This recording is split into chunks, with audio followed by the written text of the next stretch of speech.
I got my star, and I might as well be there for you to put your hand. We got to keep the family together. It's great. So we just want to hear who influenced you to want to be a singer, pick up a guitar, and be a performer. Let's see. When I was about 8, I had already been taking piano lessons and realized that it was going to take me years to be able to be as good as Ray Charles. And I was still learning all that classical stuff that they feed you when you're first taking lessons. And at that point, I really was in love with folk music because I would go to camp every summer. And in the late 50s, early 60s, the rest of the college kids all over America were getting into Bob Dylan and Pete Seeger and the Kingston Trio. And so as I became a preteen, I had already learned to play the guitar, taught myself when I was about 8 and 9, you know, just basic folk guitar. And then I fell totally in love with Joan Baez and Bob Dylan and just did everything I could to learn everything that they had. And at the same time, I like the Beatles and pop music and R&B, but I've always had that kind of two sides, the folk side and the R&B side. And so by the time I heard some blues records when I was 14, I was already a pretty good folk guitarist and singing just as a hobby.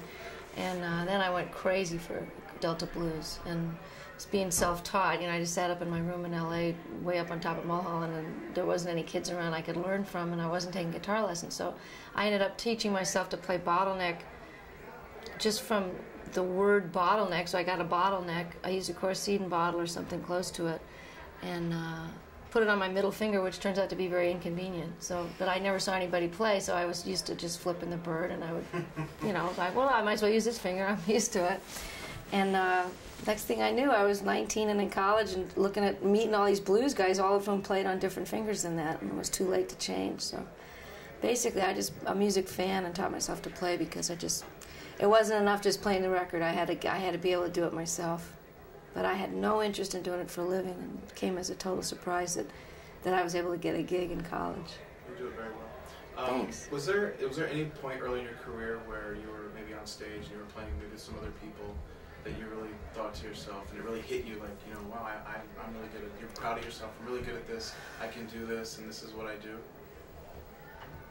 I think within the first few gigs, you know, when people clap and, you know, you pull it off and you get over that stage fright, and something you've been doing in your room just to goof off and please yourself ends up knocking people out. I mean, then you go, hey, you know, maybe I don't have to go finish college. You know, it was really, I was still looking at it, something I was going to do on the side, and I took a year off after my 3rd year of college, and figured it would just be a goof to hang out with these, you know, an honor to hang out with these blues guys, but be a goof for me to be able to just go open for them every once in a while at gigs and then come back and finish school. And then little did I know I was going to get offered a record deal. So right around that time I realized that I must have something different.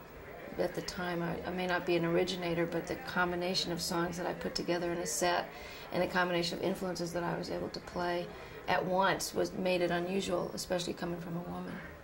Now we want to hear about the thing you were talking about outside, the girls, the Boys and Girls Club? Yes.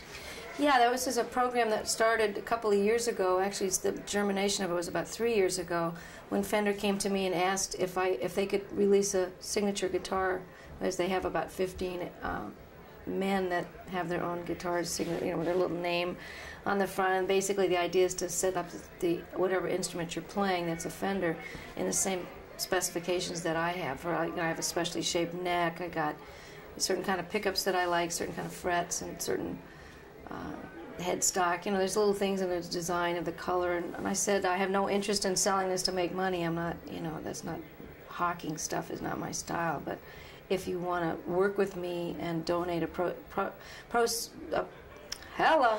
donate a portion of the proceeds from the guitar sales, I'll donate all mine, and if you guys commit to helping start a program to establish free guitar lessons for girls in inner city, you know, because I noticed in 25 years there weren't really a whole lot of Stevie Ray Vaughan female types knocking on my door trying to kick me off, you know, so I just, they jumped at the chance and we worked together to I got to design a guitar, and we debuted it at the NAMM show a couple of years ago, and raised up, you know, $100 grand that night between the silent auction and the show we did. And then another benefit we did with, you know, Marty Stewart, a bunch of Leroy Parnell, a bunch of people sitting in this last year.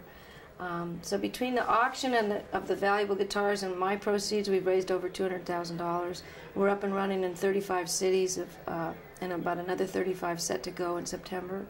And by next year, we'll be over 100. And with the proceeds today we got from the 50th anniversary record, they gave me a check for $50,000 today to go towards more programs. So what that is free. Well, they get 12 acoustic guitars for free.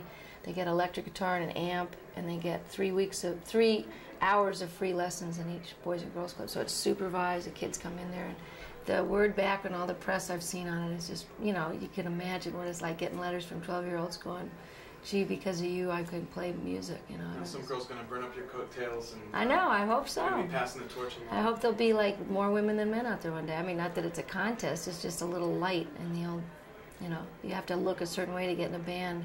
Luckily, with alternative music, that's kind of changed. There's a lot less sexism on this end. Well, but, you know, music makes the world a better place sometimes. So if we have the lighter side of man, which is woman, yeah, then I think there's room for everybody. There just is not as much opportunity for kids as there was when I was growing up, because of whatever socioeconomic status, or just because schools had music programs. You know, okay, they weren't teaching electric guitar back then, but I think nowadays, you know, if you're a well-to-do white kid or a middle-class white kid, you still get music programs, but try checking it out in the inner city. Guess what goes? No art, no music. So I don't care whether they know who I am or not. I just care that they get a chance to try something, and hopefully the keyboard companies and the bass and drum guitars the idea is just for everybody to donate free instruments so that kids can get a chance to express themselves. We do too. Well, thank you. Thank you. Another thing I'd like to say about the presidency is